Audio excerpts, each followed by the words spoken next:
പൂപ്പാറയിൽ കുടിയൊഴിപ്പിക്കലിന്റെ പേരിൽ നടത്തിയത് ബുൾഡോസർ രാജാണെന്ന് കേരള വ്യാപാരി വ്യവസായ ഏകോപന സമിതി ജില്ലാ പ്രസിഡന്റ് സണ്ണി പൈമ്പിളി. പൂപ്പാറ കുടിയൊഴിപ്പിക്കലിൽ വഴിയാധാരമായ വ്യാപാരികളെയും പാവപ്പെട്ട കുടുംബങ്ങളെയും സംരക്ഷിക്കാൻ സർക്കാരിന് ഉത്തരവാദിത്തമുണ്ടെന്നും അടിയന്തര നടപടി സ്വീകരിക്കണമെന്നും സണ്ണി പൈമ്പിളിൽ ആവശ്യപ്പെട്ടു. പൂപ്പാറയിലെത്തി നേരിട്ട് സന്ദർശനം നടത്തിയതിനു ശേഷം മാധ്യമങ്ങളോട് സംസാരിക്കുകയായിരുന്നു സണ്ണി പൈമ്പിളി.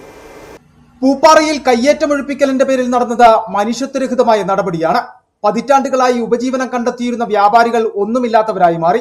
നിരവധി കുടുംബങ്ങൾ കിടപ്പാടമില്ലാതെ വഴിയാധാരമായി മാറി. ഇവരെ സംരക്ഷിക്കേണ്ട ബാധ്യത സർക്കാരിനുണ്ട്. പെരുവഴിയിലായ കുടുംബങ്ങളുടെ പുനരധിവാസം വേഗത്തിൽ സാധ്യമാക്കണം. വരുമാന മാർഗം നഷ്ടമായി കടക്കണിയിലായ വ്യാപാരികൾക്ക് കച്ചവടം നടത്തുന്നതിന് സർക്കാർ സ്ഥലം കണ്ടെത്തി വ്യാപാര സമുച്ചയം പണിത് ചെറിയ തുകയ്ക്ക് വ്യാപാരികൾക്ക് നൽകുകയും കച്ചവടം തുടരുവാനുള്ള സാഹചര്യം ഒരുക്കണമെന്നും സണ്ണി പൈമ്പിളി ആവശ്യപ്പെട്ടു.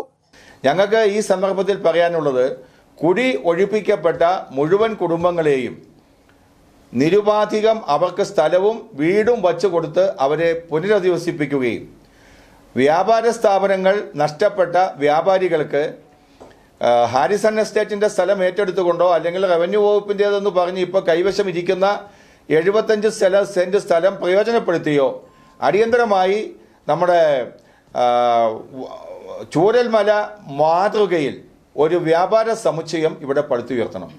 വ്യാപാര സമുച്ചയം പടുത്തുയർത്തിയിട്ട് ഇവിടെ ഇപ്പോൾ നിലവിൽ കടകൾ നഷ്ടപ്പെട്ട പാവപ്പെട്ട വ്യാപാരികൾക്ക് അത് 8-10 വർഷത്തേക്ക് വളരെ നോമിനലായിട്ടുള്ള ഒരു വാടക വാങ്ങിച്ചുകൊണ്ട് അവർക്ക് ഇവിടെ ഒരു പകരം സംവിധാനം ഏർപ്പെടുത്തുകയും ചെയ്യണമെന്നാണ് ഏകോപന സമിതി ഇടുക്കി ജില്ലാ കമ്മിറ്റിക്ക് വേണ്ടി ഞങ്ങൾക്ക് അഭ്യർത്ഥിക്കാനുള്ളത്. പുതിയ സർക്കാർ അധികാരത്തിലെത്തുന്ന സാഹചര്യത്തിൽ മുഖ്യമന്ത്രിയെയും റവന്യൂ വകുപ്പ് മന്ത്രിയെയും നേരിൽ കണ്ട ഇക്കാര്യങ്ങൾ ആവശ്യപ്പെടും. പുതിയ സർക്കാരിൽ പൂർണ്ണ വിശ്വാസമുണ്ട്.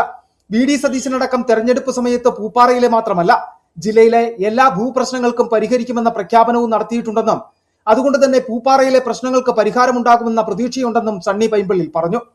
കേരളത്തിൽ അധികാരമേൽക്കുന്ന ഗവൺമെന്റ്, ആ ഗവൺമെന്റ് അല്ല ഇതൊന്നും ചെയ്തിട്ടുള്ളത് എങ്കിൽ പോലും ആ ഗവൺമെന്റ് അടിയന്തരമായി പൂപ്പാറയിലെ വിഷയത്തിൽ ഇടപെടണം. അങ്ങനെ ഇടപെടണം എന്നാവശ്യപ്പെട്ടുകൊണ്ട് മന്ത്രിസഭ രൂപീകരിക്കപ്പെട്ടാൽ ഉടൻ തന്നെ ഏകോപന സമിതിയുടെ ഇടുക്കി ജില്ലാ കമ്മിറ്റി മുഖ്യമന്ത്രി അടക്കമുള്ള റവന്യൂ വകുപ്പ് കൈകാര്യം ചെയ്യുന്നത് ആരാണോ ആ മന്ത്രി അടക്കമുള്ള ആളുകളെ കാണും, കണ്ട് അവർക്ക് നിവേദനം കൊടുക്കും.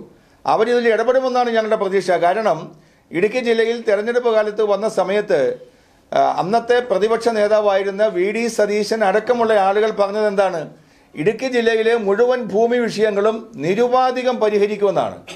അത് നിർമ്മാണ നിരോധനം മാത്രമല്ല, പട്ടയങ്ങൾ കൊടുക്കുന്നത് മാത്രമല്ല, ഷോപ്പ് സൈറ്റുകൾക്കുള്ള പുതിയ പട്ടയവും മാത്രമല്ല, ജില്ലയിലെ മുഴുവൻ ഭൂമി വിഷയങ്ങളും നിരുപാധികം പരിഹരിച്ച് ഇവിടെ മനുഷ്യന് മറ്റ് ജില്ലകളിൽ ജീവിക്കുന്ന ആളുകൾക്കുള്ള, മറ്റ് ജില്ലകളിലെ പട്ടയം കൈവശമിരിക്കുന്ന ആളുകൾക്കുള്ള എല്ലാ അവകാശാധികാരങ്ങളും പുനഃസ്ഥാപിക്കുമെന്ന് പറഞ്ഞതിൽ ഞങ്ങൾ വിശ്വസിക്കുകയാണ്. പൂപ്പാറയിലെ മാത്രമല്ല ജില്ലയിലെ ആകെ സാധാരണക്കാരെ ബാധിക്കുന്ന ഇത്തരം പ്രശ്നങ്ങൾക്ക് ശാശ്വത പരിഹാരമുണ്ടാകാത്ത പക്ഷം ജനപക്ഷത്തു നിന്ന് ശക്തമായ സമരങ്ങൾക്ക് നേതൃത്വം നൽകാൻ ജില്ലയിലെ വ്യാപാര സമൂഹം നിർബന്ധിതരാകുമെന്നും സണ്ണി പൈമ്പിളി വ്യക്തമാക്കി. City vision, Pooppara.